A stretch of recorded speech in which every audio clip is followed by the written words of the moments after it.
गडकरी जी, नारायण राणे जी, पीयूष गोयल जी, हरदीप सिंह पुरी जी, Mahendra Nath Pandey ji, industry के सभी दिग्गज, अन्य महानुभाव, देवी और सज्जनों, अभी मैं पीयूष जी को सुन रहा था। वो कह रहे थे कि आप आए तो हमारा हौसला बढ़ जाता है, लेकिन मैं देख रहा था यहां तो सारे हॉर्स पावर लोग वाले बैठे हैं।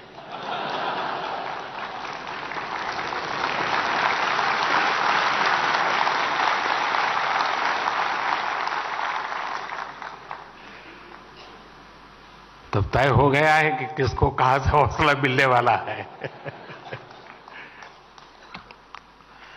सबसे पहले तो मैं ऑटोमोटिव इंडस्ट्री को इस शानदार आयोजन के लिए बहुत बहुत बधाई देता हूं। मैं आज हर स्टॉल पर तो नहीं जा पाया, लेकिन जितने भी स्टॉल्स मैंने देखे वो बहुत ही प्रभावित करने वाले थे। हमारे देश में ये सब हो रहा है, देखते हैं तो और आनंद हो जाता है।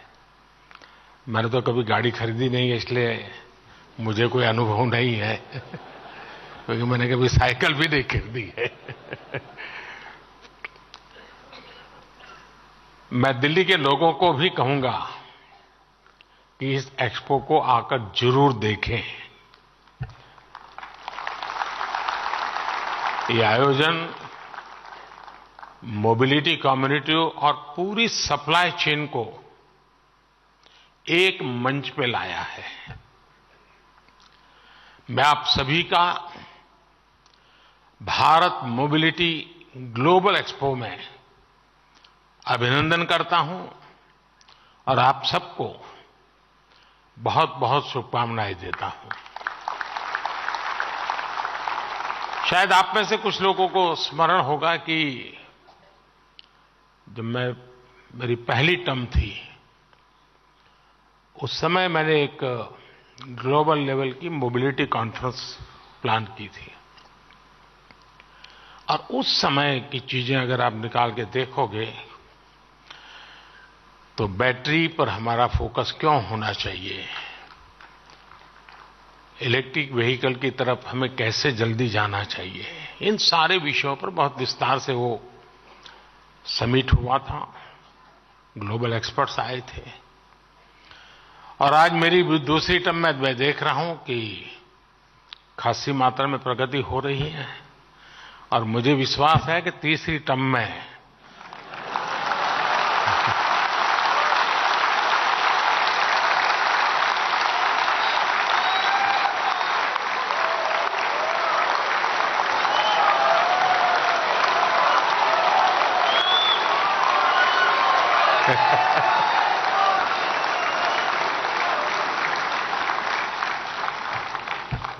चलिए, समझदार को इशारा काफी होता है। और आप लोग तो मोबिलिटी की दुनिया है, तो ये इशारा देश में जल्दी से पहुंचेगा।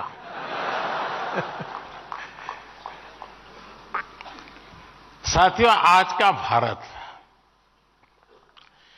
2047 तक विकसित भारत बनाने के लक्ष्य को लेकर आगे बढ़ रहा है। इस लक्ष्य की प्राप्ति में मोबिलिटी सेक्टर एक बहुत बड़ी भूमिका अदा करने वाला है। और मैंने लाल किले से कहा था, मैं आज दोबारा उसका पुनःस्मरण करा रहा हूं। उसमें मेरा एक विजन भी था, मेरा विश्वास भी था। और वो विश्वास मेरा अपना नहीं था, 140 करोड़ देशवासियों का सामर्थ्य के कारण वो विश्वास शब्दों में प्रकट हुआ था। और उस दिन मैंने कहा था लाल किले से, यही समय है सही समय है।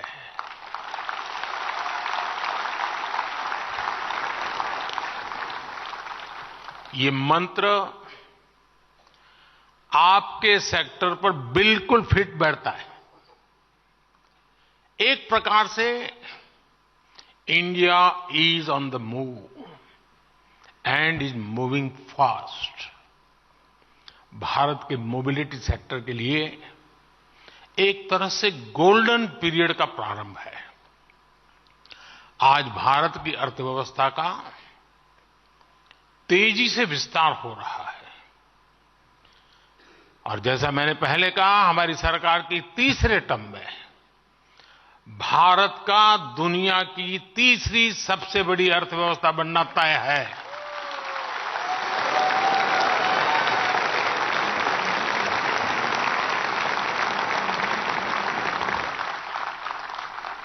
हमारी सरकार के प्रयासों से पिछले 10 वर्षों में करीब 25 करोड़ लोग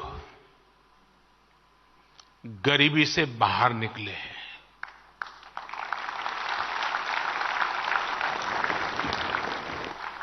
और जब वो गरीबी से बाहर निकलता है ना, तब उसके सपनों में पहली 5 चीजों में क्या होता है?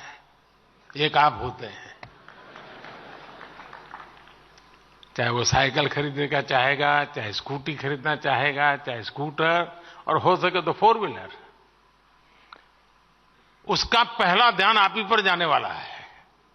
और ये 25 करोड़ लोग गरीबी से बाहर आए हैं। आज भारत में बड़ी संख्या में न्यू मिडिल क्लास बना है, जिसकी अपनी आशाएं हैं, अपनी आकांक्षाएं हैं। शायद एस्पिरेशन का लेवल उस सोसाइटी में होता है, उस इकोनॉमिकल स्ट्राटा में होता है, वो शायद ही कहीं और होता है जी। जैसे व्यक्ति के जीवन में 14 से 20 साल का कालखंड जैसे एक प्रकार से अलग ही होता है, वैसा इनके जीवन में होता है। और इसको अगर हम एड्रेस करते हैं तो आप कल्पना कर सकते हैं हम कहां से कहां पहुंच सकते हैं जी। ये न्यू मिडिल क्लास, उसके एस्पिरेशंस, और दूसरी तरफ आज भारत में मिडिल क्लास का दायरा भी बहुत तेजी से बढ़ रहा है। मिडिल क्लास की इनकम भी बढ़ रही है। ये सारे फैक्टर्स भारत के मोबिलिटी सेक्टर को नई ऊंचाई देने वाले हैं। बढ़ती हुई अर्थव्यवस्था और बढ़ती हुई आय के बीच बढ़ते हुए कुछ आंकड़े आपके सेक्टर का हौसला बढ़ाने वाले हैं। मोदी नहीं, ये आंकड़े। साल 2014 के पहले 10 सालों में भारत में 12 करोड़ के आसपास गाड़ियों की बिक्री हुई थी, जबकि 2014 के बाद से देश में 21 करोड़ से ज्यादा गाड़ियों की बिक्री हो चुकी है। 10 साल पहले भारत में साल भर में 2000 तक इलेक्ट्रिक गाड़ियां बिक रही थी। वहीं अब भारत में करीब 12 लाख इलेक्ट्रिक गाड़ियां हर साल बिक रही है। पिछले 10 साल में पैसेंजर व्हीकल्स की बिक्री में 60% की वृद्धि हुई है। भारत में 2 व्हीलर सेल्स भी 70% से ज्यादा बढ़ी है। अभी कल ही जो आंकड़े आए हैं वो बताते हैं कि जनवरी के महीने में कारों की बिक्री ने अपने पिछले सारे रिकॉर्ड तोड़ दिए हैं। जिनकी बिकी है वो यहां बैठे हैं ना, आप चिंता मत कीजिए, इनकम टैक्स वाले नहीं सुन रहे हैं, घबराओ मत। यानी आप सभी के लिए मोबिलिटी सेक्टर में अभूतपूर्व पॉजिटिव वातावरण आज धरती पर नजर आ रहा है। आपको आगे बढ़कर इसका लाभ उठाना है। साथियों, आज का भारत भविष्य की जरूरतों को ध्यान में रखते हुए नई नीतियां बना रहा है और इसमें निश्चित तौर पर मोबिलिटी सेक्टर के लिए विशेष जगह है। कल जो बजट पेश हुआ है उसमें भी इस विजन आपको देख पाते होंगे। ये तो इंटरिम बजट है, पूरा तो आएगा जब हम तीसरी बार आएंगे तब। 2014 में भारत का capital expenditure 2014 capital expenditure 2 lakh crore से भी कम था, 2 लाख करोड़ रुपए से कम था। आज ये 11 लाख करोड़ से भी ज्यादा हो गया है। कैपिटल एक्सपेंडिचर पर 11 लाख करोड़ रुपए का खर्च का ऐलान भारत के मोबिलिटी सेक्टर को अनेक विद अपॉर्चुनिटीज लेकर के आया है। ये न सिर्फ अर्थव्यवस्था को ताकत देगा बल्कि इससे रोजगार के भी नए अवसर बनेंगे। इस अभूतपूर्व इन्वेस्टमेंट की वजह से आज भारत में rail, road, airport, waterway transport यानी हर क्षेत्र का कायाकल्प हो रहा है। हम समुद्र और पहाड़ों को चुनौती देते हुए एक के बाद एक इंजीनियरिंग मार्वल तैयार कर रहे हैं और वो भी रिकॉर्ड समय में। अटल टनल से लेकर अटल सेतु तक भारत का इंफ्रास्ट्रक्चर डेवलपमेंट नए रिकॉर्ड बना रहा है। बीते 10 वर्षों में भारत में 75 नए एयरपोर्ट बनाए गए हैं। करीब 4 लाख किलोमीटर ग्रामीण सड़कों का निर्माण हुआ है। 90,000 किलोमीटर नेशनल हाईवे बने हैं। 3500 किलोमीटर के हाई स्पीड कॉरिडोर विकसित किए गए हैं। 15 नए शहरों में मेट्रो रेल और 25,000 किलोमीटर के रेल रूट्स का निर्माण हुआ है। इस बार के बजट में 40,000 रेल कोचेज को वंदे भारत ट्रेन के डिब्बों जैसा आधुनिक बनाने का ऐलान किया गया है। ये 40,000 कोच सामान्य रेलगाड़ियों में लगाए जाएंगे। इससे भारतीय रेलवे की तस्वीर बदलने वाला तय है। साथियों, हमारी सरकार की इस स्पीड और स्केल ने भारत में मोबिलिटी की परिभाषा को भी बदल दिया है। हमारी सरकार का जोर रहा है कि प्रोजेक्ट समय पर पूरे हों, अटके नहीं, भटके नहीं, लटके नहीं। ट्रांसपोर्टेशन को आसान बनाने के लिए, लॉजिस्टिक्स से जुड़ी चुनौतियों कम करने के लिए भी हमारी सरकार ने ऐतिहासिक बदलाव किए। पीएम गति शक्ति नेशनल मास्टर प्लान के तहत आज देश में इंटीग्रेटेड ट्रांसपोर्ट को बढ़ावा दिया जा रहा है। एयरक्राफ्ट और शिप लीजिंग के लिए गिफ्ट सिटी रेगुलेटरी फ्रेमवर्क बनाया गया है। लॉजिस्टिक चेन को आधुनिक बनाने के लिए सरकार ने नेशनल लॉजिस्टिक पॉलिसी बनाई है। सामान की ढुलाई में समय कम लगे, पैसा कम लगे, इसके लिए डेडिकेटेड फ्रेट कॉरिडोर विकसित किए गए हैं। कल बजट में जिन 3 रेलवे इकोनॉमिक कॉरिडोर्स की घोषणा की गई है वो भी भारत में ईज ऑफ ट्रांसपोर्टेशन को बढ़ाने का एक काम करेंगे।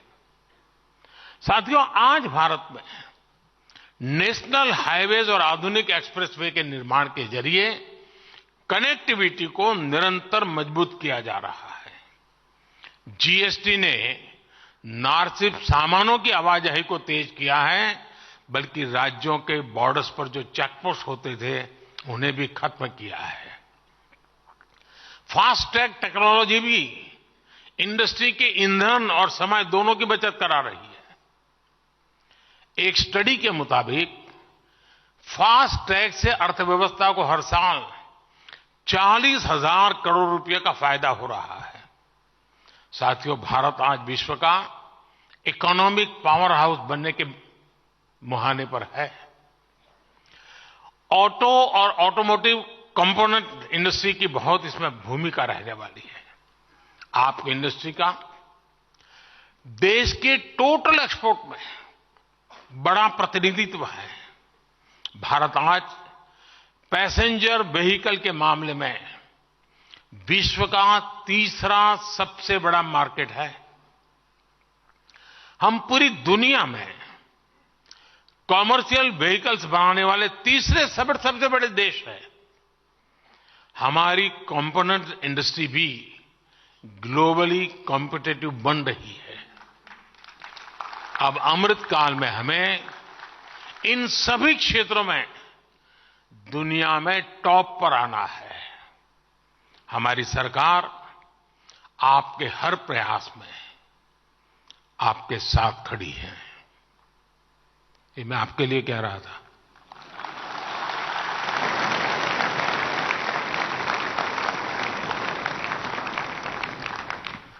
आपकी इंडस्ट्री के लिए सरकार ने 25,000 करोड़ रुपए से ज्यादा की प्रोडक्शन लिंक इंसेंटिव स्कीम बनाई है।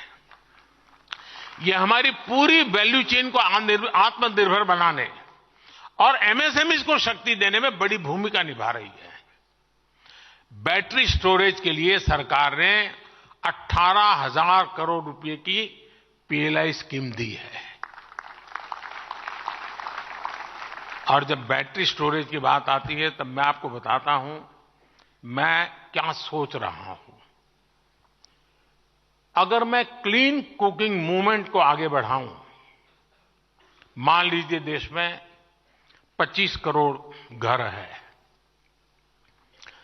और रूफटॉप सोलर और बैटरी स्टोरेज की व्यवस्था और उससे कुकिंग की व्यवस्था, क्लीन कुकिंग की व्यवस्था, 25 करोड़ बैटरी की जरूरत, मतलब आपकी गाड़ियों से सैकड़ों गुना बैटरी की आवश्यकता, जो एक अपने आप में गाड़ी की बैटरी को एकदम सस्ता कर देगी। अभी आप आराम से इस फील्ड में आइए, पूरा पैकेज लेकर के आइए। और कल सरकार ने घोषित किया है बजट में, हम पहले तबक्के में 1 करोड़ परिवारों को रूफटॉप सोलर से उसकी 300 यूनिट तो कम से कम मुफ्त बिजली, और मेरी तो योजना है कि रूफटॉप से उसका इलेक्ट्रिक व्हीकल का चार्जिंग व्यवस्था उसके घर में ही हो। उसकी गाड़ी रात को आए, स्कूटी आए, स्कूटर आए, चार्ज हो जाए, सुबह अपना चलता चले।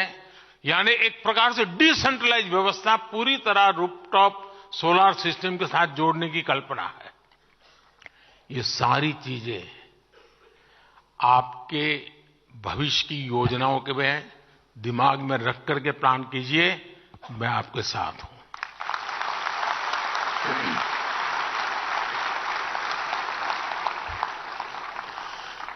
रिसर्च और टेस्टिंग को और बेहतर करने के लिए नेशनल प्रोजेक्ट को 3200 करोड़ रुपए दिए गए हैं।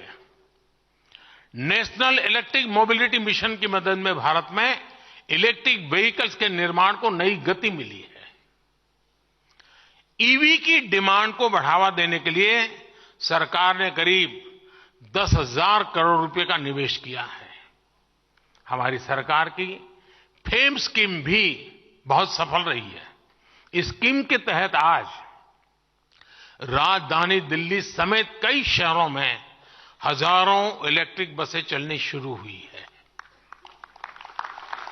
सरकार ईवी चार्जिंग स्टेशन बनाने के लिए भी सब्सिडी दे रही है। साथियों, रिसर्च और इनोवेशन को प्रोत्साहित करने के लिए कल के बजट में जैसा मैंने कहा 1 लाख करोड़ रुपए की फंड की घोषणा की है। स्टार्टअप्स को मिल रही टैक्स छूट को और विस्तार देने का भी निर्णय कर लिया है। इन फैसलों से भी मोबिलिटी सेक्टर में नई संभावनाएं पैदा होगी।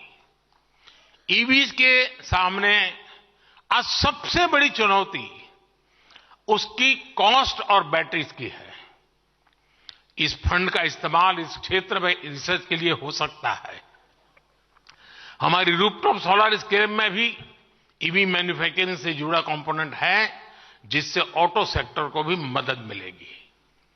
जब सोलर रूफटॉप की संख्या बढ़ेगी तो स्वाभाविक है कि बड़ी संख्या में बैटरीज की भी जरूरत होगी। आपके लिए इस सेक्टर में भी विकास की बहुत बड़ी संभावनाएं हैं। और मैं तो एक और बात कहूंगा, क्यों नहीं हमारी इंडस्ट्री ऐसी रिसर्च करती जिसमें भारत में मौजूद रॉ मटेरियल से ही नई तरीके की बैटरी बनाई जाए। क्योंकि दुनिया को चिंता है कि ये रॉ मटेरियल कितने लंबे अरसे तक चलेगा और तब क्या होगा। हम अभी से क्यों ना ऑल्टरनेट ले। मैं समझता हूं कि देश दे सकता है। काफी लोग सोडियम पे काम कर भी रहे हैं। और सिर्फ बैटरी ही नहीं, ऑटो सेक्टर को ग्रीन हाइड्रोजन और इथेनॉल के क्षेत्र में भी नई रिसर्च को बढ़ावा देना चाहिए। हमारे स्टार्टअप्स ने ड्रोन सेक्टर को भारत में नई उड़ान दी है। इस फंड का इस्तेमाल ड्रोन से जुड़ी रिसर्च में भी हो सकता है। आज हमारे वाटरवेज ट्रांसपोर्ट के बहुत ही कॉस्ट इफेक्टिव माध्यम बनकर उभरे हैं। भारत की शिपिंग मिनिस्ट्री अब स्वदेशी टेक्नोलॉजी का इस्तेमाल करके हाइब्रिड वेसल्स बनाने की दिशा में आगे बढ़ रही है। आपको भी इस दिशा में जरूर आगे आना चाहिए। साथियों, आज इंडस्ट्री के आप सभी दिग्गजों के बीच, मार्केट की इतनी सारी चर्चाओं के बीच, मैं एक मानवीय पहलू की तरफ भी आपका ध्यान दिलाना चाहता हूं। हमारे लाखों ड्राइवर साथी इस मोबिलिटी सेक्टर का एक बहुत बड़ा हिस्सा है। जो ट्रक चलाते हैं, जो टैक्सी चलाते हैं, वो ड्राइवर हमारी सामाजिक और आर्थिक व्यवस्था का एक अभिन्न हिस्सा है। अक्सर ये ड्राइवर्स घंटों घंटों लगातार ट्रक चलाते हैं और मालिक भी क्या समय पर क्यों नहीं आया वहीं से शुरू करता है, कहां रुक गया था। इनके पास आराम का समय नहीं होता। ऐसी मुश्किल परिस्थितियों में कई बार ये लोग सड़क हादसों का भी शिकार हो जाते हैं। ट्रक ड्राइवर्स की इस चिंता, उनके परिवार की इस चिंता को भी हमारी सरकार भली भांति समझती है। मुझे आपको ये बताते हुए खुशी है कि ड्राइवर्स को बीच सफर में आराम देने के लिए केंद्र सरकार ने एक नई योजना पर काम शुरू किया है।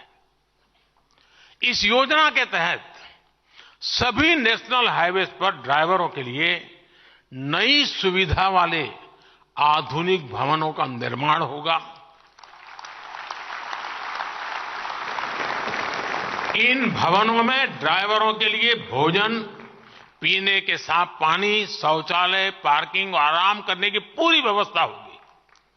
सरकार की तैयारी इस योजना के पहले चरण में देश भर में ऐसे 1000 भवन बनाने से शुरुआत करने की है।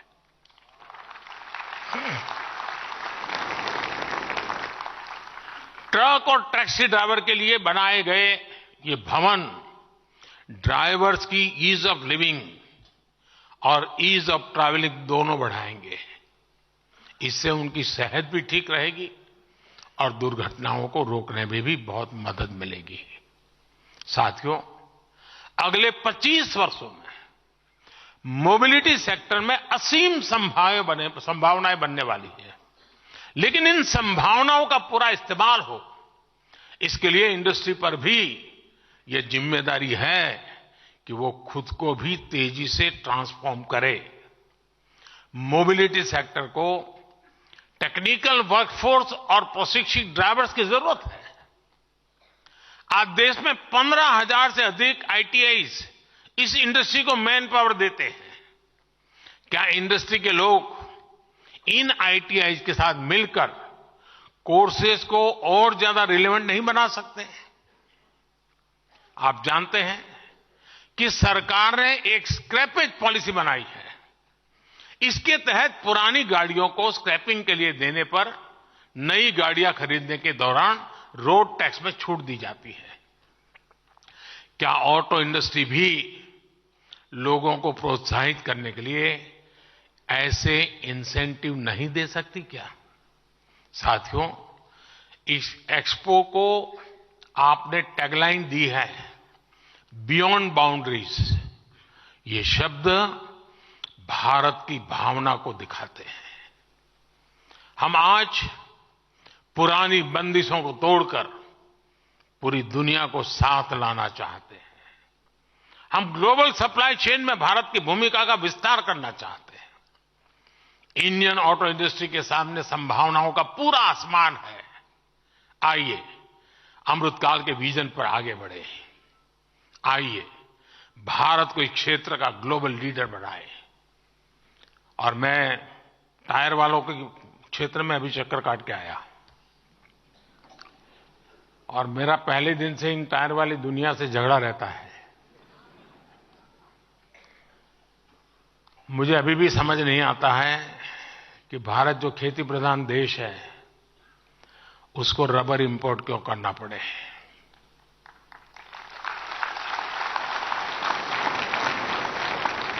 क्या टायर इंडस्ट्री का जो एसोसिएशन है वे मिलकर के किसानों के साथ बैठ करके जो भी टेक्नोलॉजिकल इंटरवेंशन कर रहे हैं, जो भी उनको गाइडेंस देना है और जो उनको एश्योर्ड मार्केट देना है, मैं पक्का मानता हूं हिंदुस्तान का किसान आपकी रबर की आवश्यकता पूरी कर सकता है। आज रिसर्च करके जेनेटिकली मॉडिफाई किए हुए रबर ट्री पर बहुत काम हुआ है। भारत में अभी उसका इतना इस्तेमाल नहीं कर रहे हैं। मैं टायर बनाने वालों से आग्रह करूंगा, रबर इंडस्ट्री के साथ जुड़े हुए जो इंडस्ट्री है उनसे आग्रह करूंगा कि जरा किसानों के साथ जुड़िए तो सही। हम इंटीग्रेटेड, कॉम्प्रिहेंसिव, होलिस्टिक अप्रोच के साथ आगे बढ़े जी। हम टुकड़ों में ना सोचे। रबर बाहर से मिल जाता है, चलो यार अपन बनाएंगे, दौड़ाएंगे। अरे कभी ये भी तो सोचे कि मेरा किसान मजबूत होगा तो मेरा देश में 4 गाड़ी और खरीदेगा।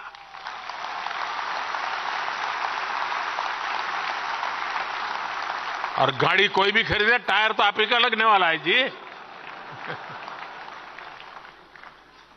मेरा कहने का तात्पर्य है कि साथियों, आप लोग पहली बार जब इतनी बड़ी मात्रा में एक साथ आए हैं, नए सिरे से कैसे सोच सकते हैं? एक दूसरे को हेल्पिंग हैंड बन करके नए इनोवेटिव आइडियाज के साथ आप कैसे आगे बढ़ सकते हैं? और आज हम एक ऐसे स्टेज पर हैं, हम जितने साथ मिलकर काम करेंगे हमारी ताकत अनेक गुना बढ़ जाएगी और हम दुनिया में छाने का मौका नहीं जाने देंगे।